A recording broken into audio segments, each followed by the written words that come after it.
The Board of Trustees of Group of Maryam Abacha American Universities has approved the appointment of Professor Abubakar Gwarzo as the president of MAAUN Group of Universities.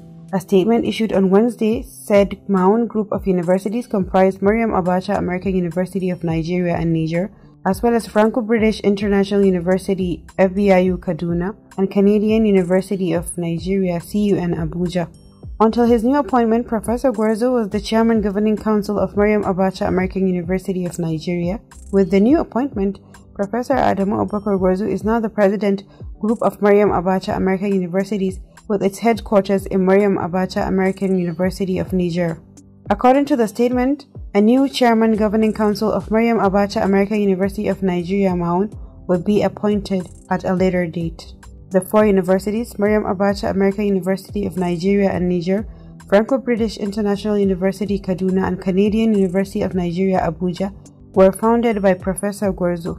We wish the new President MAAUN Group of Universities Allah's guidance and protection in all his undertakings, the statement says.